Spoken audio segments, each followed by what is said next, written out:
All right, today we are diving headfirst into a really twisted horror movie. We're going to deconstruct it and untangle a mystery that is so much deeper and, honestly, way darker than it first seems. Let's get into it.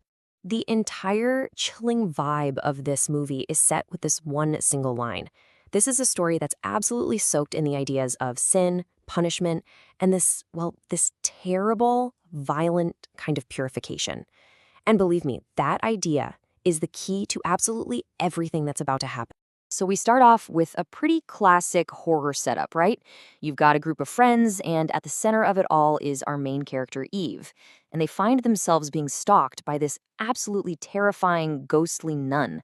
But here's the thing. This isn't just some random haunting. Oh no, its roots are buried deep in a dark secret their parents have been keeping. And that, right there, brings us to our first huge question. You've got this vengeful spirit that has been dormant for almost 2 decades. So what on earth could happen to finally set it loose? Why now? Well, the answer, it's in the water. See, 18 years ago, the mothers of our main characters confronted this really cruel nun, Sister Ursula, and it ended with her taking her own life in the school's lake. So she was trapped there, just waiting. But now, in the present day, that same lake gets drained for the very first time, and just like that, her spirit is unleashed on the world, and you better believe she's going straight for the daughters of the people who wronged her. Now, let's look at how this whole thing escalates, because this is where it gets really interesting.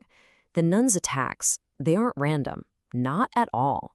They are these horrifying, carefully planned rituals. There is a definite method to all this madness. The terror really ramps up with the murder of Christy, who was one of Eve's friends. I mean, the sheer brutality of it is shocking, but it's the weirdly specific details that give us our first real clue about what the nun is actually up to. Yeah, this gruesome detail isn't just there to shock you. It's a deliberate act. It's a message, a symbol.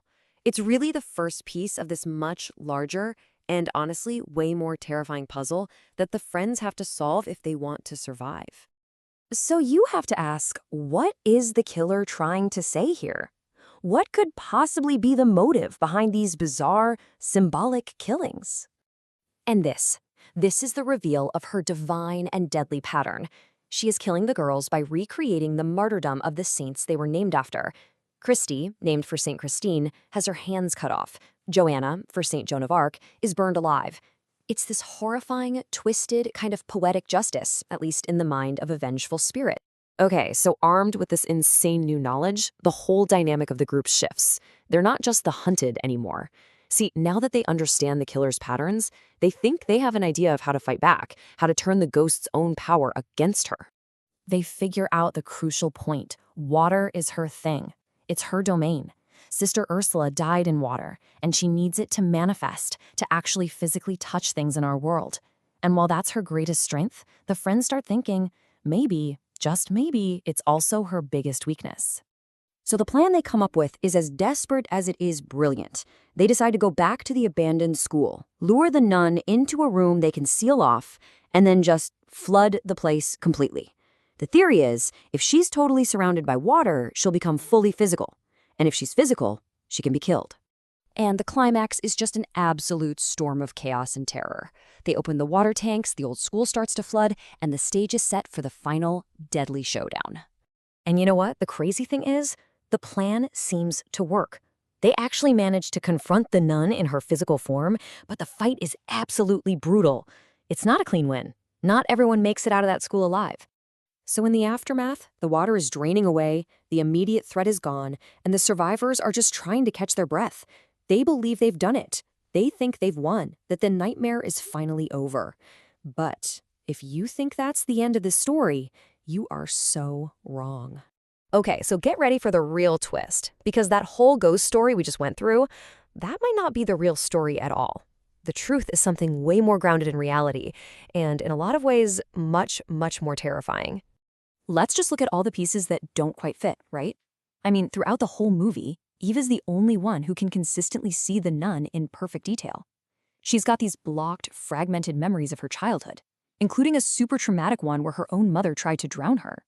And come on, how did this ghost always know exactly where they were and what they were planning? When you put all those nagging questions together, you're forced to reconsider everything and ask the film's one true, ultimate question. If it wasn't a ghost, then who was the real killer? And the answer is just horrifying. The terrifying truth is that Eve was never being haunted by some external ghost.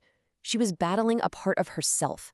The nun isn't a spirit, she's a violent manifestation of Eve's own trauma. So, the most crucial point, the whole twist of the movie, is this. Eve is the nun. The killer that's been stalking her and her friends has been a violent, split personality living inside her all along. Here it is, the final, shattering truth. When she was just a little girl, Eve was there.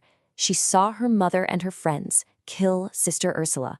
The trauma of seeing that was so intense that her mind just fractured. It created a dormant personality to hold that terrible memory.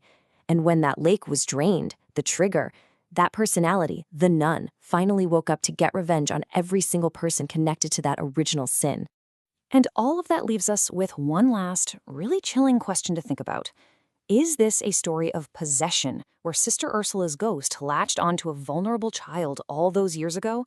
Or is it a purely psychological horror story about how trauma can be so powerful that it actually creates a monster from within? The film kind of leaves that up to you to decide.